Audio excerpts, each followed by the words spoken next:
Hi everyone, do you want to go exploring in Dubai? I've got 11 hours and the clock is ticking. Yes, I've got an 11-hour connection between flights here in Dubai, so the plan of action is to catch the metro into the city centre, have a look around and get back before I miss my 2:30 PM flight. What could possibly go wrong? Well, for starters, the flight arrived at 3:30 in the morning. The metro doesn't start until 5, so I've got an hour and a half to find a place to have a bit of a breakfast. I've just seen confirmation. The metro starts at 5 minutes past 5.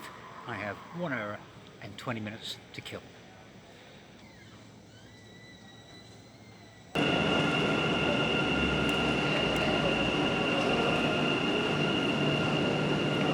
The next station is Airport Terminal 1. Well, I'm at the end of the metro line, a place called UAE Exchange.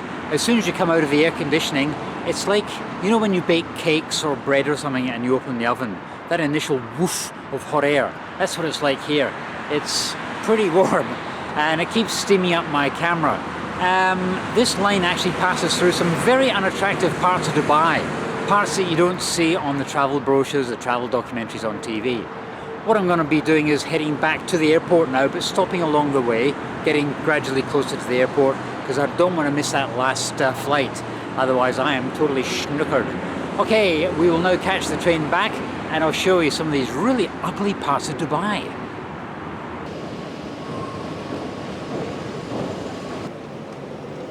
Well, it's just gone 6:30. It's still quite early, but at least the place is starting to wake up now. There's a bit of life.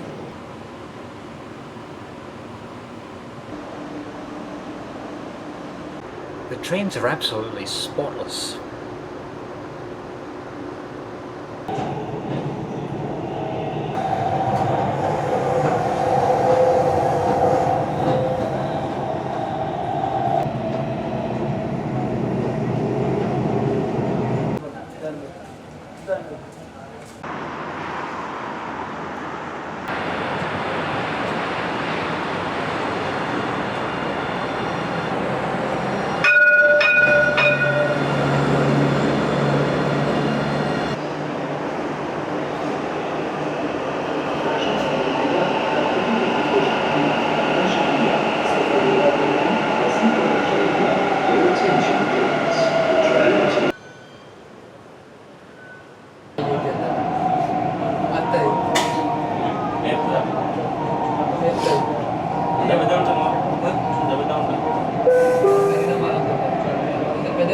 المحطة القادمة هي أماكن عقارية.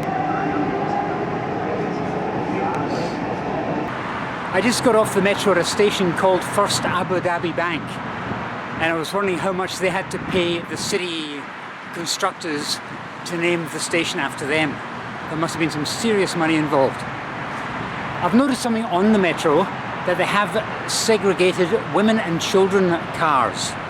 Because I did notice when I was coming here originally, there were very few women. In fact, I didn't spot any. They were all mainly Indians, Pakistanis, Bangladeshis, you know. And I thought, I wonder where all the women are. And then I discovered they have separate cars. And then I thought, well, what happens then if you're traveling with a woman? And what I think happens is that the woman can accommodate or come into the men's compartments with you as long as they're together, but you cannot go into the women's compartment. It's all very messy.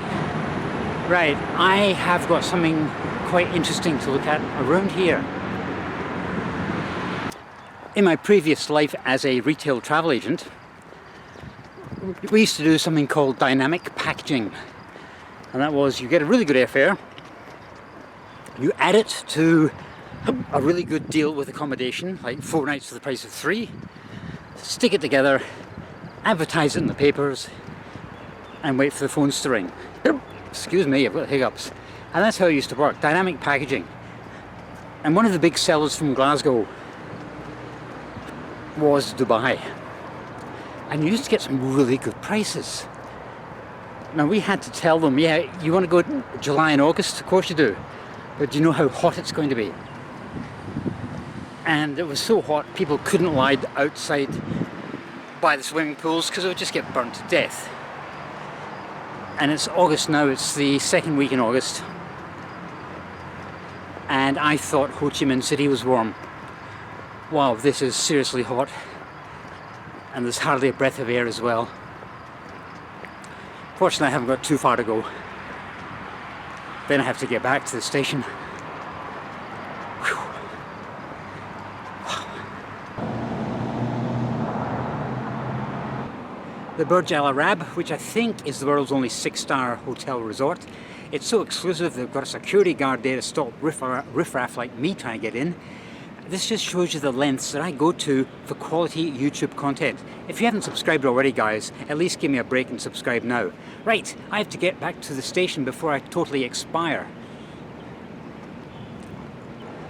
I was just thinking, when I was in Hanoi and Ho Chi Minh City, the temperature on a daily basis hit the mid-30s, occasionally the high 30s. Now, this is in the 40s, and of course I'm not in the shade where temperatures are recorded. I'm out in the direct sunlight, and funnily enough, I haven't seen any other pedestrians. I wonder why. Great. So I'll try and get back to the station as soon as I can before I really wilt. I've got a plane to catch, and I've taken my watch off in case it got rusty because of the sweat. I think I've got a plane to catch in about 6 hours, so I've got to start moving.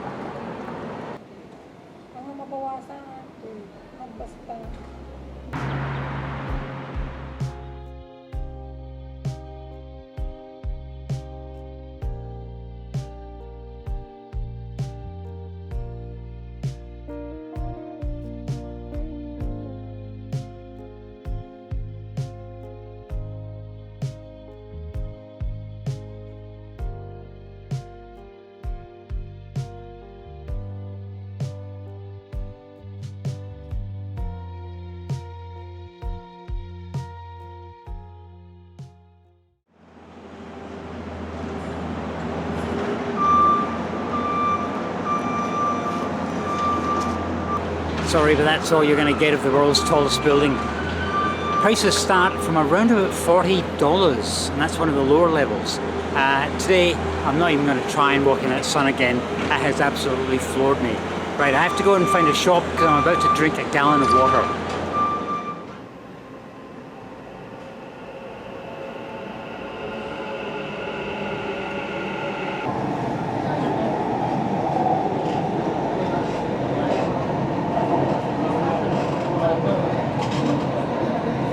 I think I've got the women's and children's carriages and the trains sussed. You can travel in them if you wish, if you're a child or a woman. Or if you're a woman, you can actually travel in the rest of the train as well. It's up to you. But at least you have that option. As to why there's demand for women-only cars, I'm not going to question that. Anyway, I'm at the airport. I need to freshen up. I brought a change of clothes with me, which was a good move because I'm absolutely wringing wet with sweat. It was a good idea at the time, but checking out Dubai in the middle of summer, probably not a great idea. So I hope you enjoyed my misery. Please subscribe, and I'll see you next time.